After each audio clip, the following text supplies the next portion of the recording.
Hamilton and Russell, they haven't been having the best season, but one has been pulling out a lead in the points. And whilst both drivers have been having issues with their car, they have both battled it differently. So in terms of driving, who is on top after 5 races? And who is getting more out of that Mercedes? The points say that Russell is on top, but do the lap times agree? We've gone over every lap of every race and we want to show you what's going on in the data. So let's get into it. So first, Bahrain. And to give you some context, Mercedes were the 3rd fastest car, with Red Bull and Ferrari being away in front. Mercedes were apparently running the cars over-winged, meaning more downforce and so drag than they actually wanted. And that was supposedly down to a lack of parts. But both cars were immediately having bouncing problems, porpoising on the straights. So they had to run the ride height of their car a bit higher, which according to Toto cost them about half a second per lap. And that's about how far they were off in qualifying pace. But here is how it all shook out in the race. These are the lap times of Lewis and George compared to the pace setters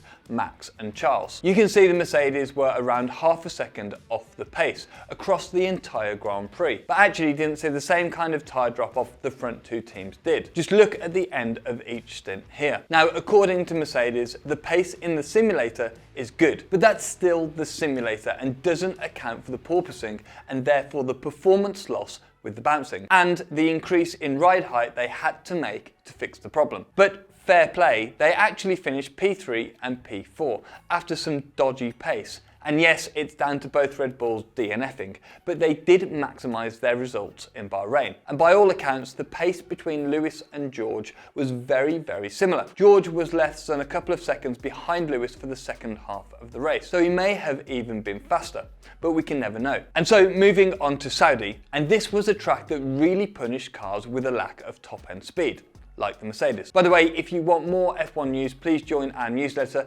link in the description below, and congrats to Yana who won our newsletter prize. Now, Lewis was eliminated in Q1, whereas George went on to qualify P6. And whilst the pace in general wasn't great, the porpoising and ride height stuff doesn't explain the difference between the drivers. In this case, Lewis explained that the balance was all wrong, with the rear snapping with little warning, whereas the setup changes that Russell made seem to have somewhat worked. And it seems that this might be down to the tyres. And if you haven't got the tyres in the right window, Lewis wouldn't have been able to get that car to go any faster. However, he did say that there was more in the car, but the unpredictability left him without the confidence to push harder. And at a fast circuit with the walls close, you need that confidence. Then, despite the issues in qualifying, Hamilton, once he got past Stroll, Gasly and K-Mag, was right up there with George's pace. So clearly he had a handle of it by then. So the issue seemed to be getting the tyres into the right window, and it was Lewis who wasn't getting them hot enough, which does go away to explaining why the race pace was better than the single lap pace, as the tyres had much more time to get up to temperature. The end result was George finishing P5 and Lewis finishing P10. But really, this result makes the difference look worse than it actually was. The pace difference wasn't huge, and once Hamilton got past Magnussen, the pace gap closed up. With a better qualifying, I really think that Hamilton and Russell would have had a much closer finishing result. Then Australia was better. Mercedes got the setup much better on both cars, with better balance and more performance because of it. So Lewis got P5 and George P6 on the grid. Interestingly, when you look back over their qualifying times throughout all 5 races, there is one thing that stands out. Lewis is pretty much always up on the end of straight speeds, but can't quite carry the speed through the corners that Russell can. It's a relatively small difference, 5 to 6 kilometers an hour here or there, but that does point to a general setup preference between the 2 drivers. Perhaps Russell likes a little more downforce than Lewis, and this can vary by car or setup. Basically, a good driver just wants their car to be as fast as possible over a lap and a race, and they'll drive it to the absolute limit, no matter how much downforce it has. You might remember when Lewis shared his data against Button when he had loads of downforce and Jensen had less. This was at Spa in 2010. And while the difference in the downforce levels isn't huge, and of course driving the same car we wouldn't expect it to be, it's always interesting to see how each driver sets their car up. Anyway, back to Australia. George got an incredible stroke of luck with the safety car, hitting a couple of laps later than Lewis, but jumping him with a cheaper stop. But actually, on the balance of it, Hamilton was the quicker driver throughout the whole weekend.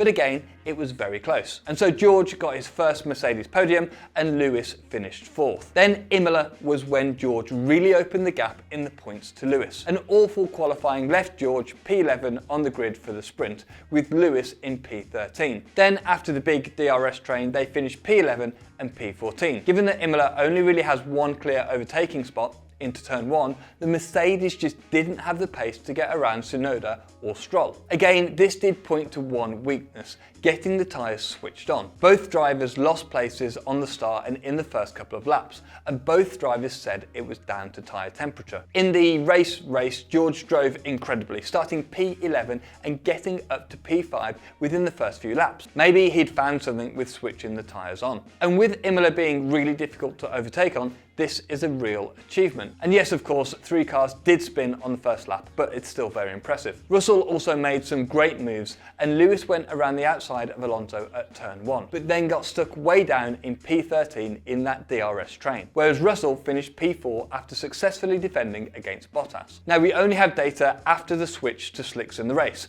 but the pace difference between the Mercedes and the front runners was more than the previous races. This time, it was about a second. Russell was faster than Hamilton throughout, but this was mainly because Hamilton was stuck in that DRS train. So who really knows who was quicker in outright pace? But on overtaking bravery, you have to give it to George. Then on to Miami, another circuit that rewarded top speed. Just ask Ferrari about that. And this has been Mercedes' weakness. Qualifying was the opposite story to the last few.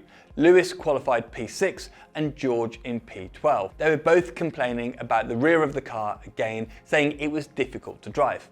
And it did look like a huge challenge again.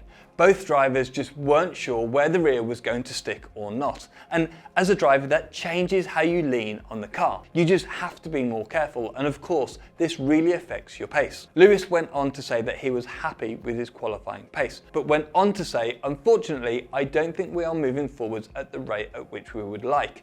The gap is similar to the beginning of the year, and the data agrees. Mercedes were about 3/4 of a second off in qualifying pace. However, they were still the third fastest car on the grid. For the race, George started on an offset strategy, starting on the hards and aiming to go long. The team knew that there had been a lot of red flags throughout the entire weekend, so a safety car was quite likely. After the safety car, which again George got very lucky on, he came out directly behind Lewis. But the huge tyre difference meant that he got past and finished P5 with Lewis in P6. But if you look at the lap times, Lewis's pace was marginally better throughout the race. And again, George got quite lucky. So really the pace has been similar, but George has got better results so far. In qualifying on the whole, Lewis has been around a tenth or so faster than George. In the races, George has been pulling out some awesome overtakes and generally pulling better results out of the car. But the situations for each driver have been very different. Russell has had a few strokes of luck, and Hamilton has had mostly bad luck so far. And that has got us to where the points gap is pretty substantial. Russell on 59 points in P4 and Hamilton on 36 points in P6. But really, I think this gap is only going to close over the season. George is doing a fantastic job in a new team against a massive talent. And Lewis has just been a bit unlucky. And of course, he hasn't forgotten how to drive a Formula 1 car. These two are one of the best lineups in the sport, and as soon as Mercedes sort out that car, there'll be 3 teams fighting for the win. You should check out this episode where we break down Red Bull's straight line speed compared to the Ferrari and why it helped them win in recent races. Thanks for watching, and I'll see you next time.